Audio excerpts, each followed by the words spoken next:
Morning. Wake up to Rodney. So, let me just check out this team.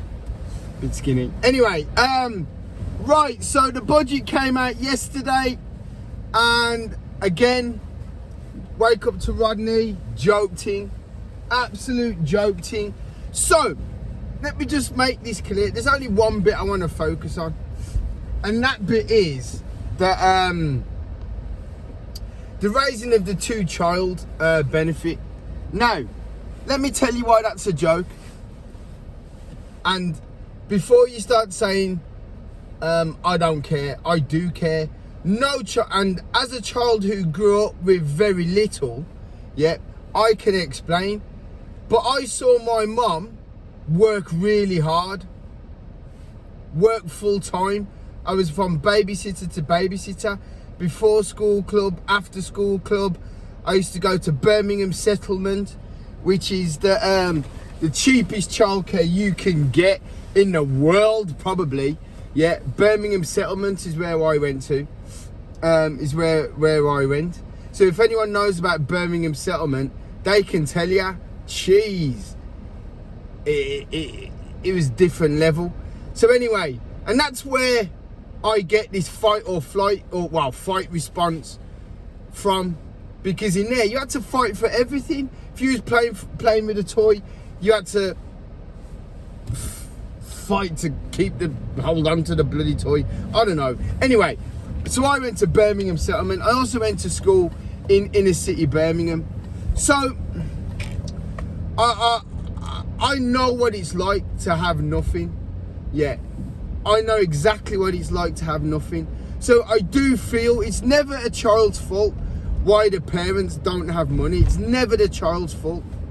But look at the situation or the consequences that you've come into. Yeah.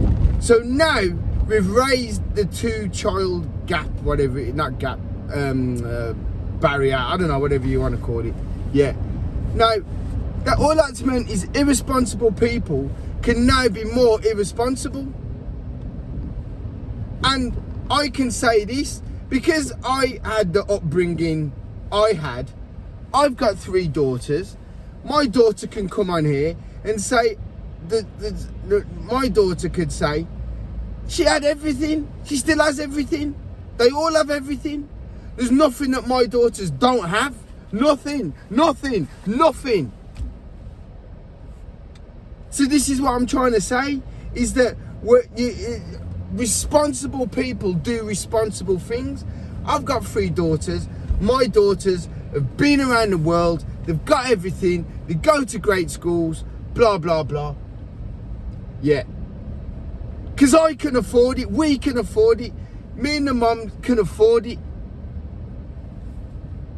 And this is the devastating news about the budget. You're rewarding people for irresponsible behaviour, whereas that shouldn't be the case. You should be rewarding people who work hard. You should be rewarding people who, like myself, who've come from a housing estate, yeah, in inner city Birmingham, and am now a top taxpayer. My contribution is the same as 20 nurses. 20. So my contribution is, let me say that again, my contribution is the same as 20 nurses. So it takes 20 nurses, 1, 2, 3, 4, 5, 6, 7, 8, 9, 10, 11, 12, 13, 14, 15, 16, 17, 18, 19, 20 nurses need to work full time to contribute the same level that one person from inner city Birmingham, yeah, who worked his way up through education to master's level, who owes thousands in student bloody loans, who pays 54, however much it is, £1,000 in tax or contributions a year, not to mention how much in petrol, not to mention car tax, road tax. I choose to have 4 cars, but you know what I'm going to do? I'm going to close my limited company. I'm going to close it because it's not fair. It's not fair that I keep working hard to contribute more, and then someone can go, oh yeah, I can have another kid now because someone else is going to pay for it. It's ridiculous. Orange Rolls Royce? What? Orange Rolls Royce? Oh, that's Marinakis. Shut up, I've just driven past Marinakis. Literally just driven past Marinakis. That's madness, man. Should have bigged him. Yeah. So this is the point I'm trying to make. Well, I'm not trying to make, I am making it. It's like, let's share the burden. No, let's reward people who work hard. Reward people who are responsible. Reward people, yes. The choices are different. So, my daughter performed in a choir the other night. Amazing.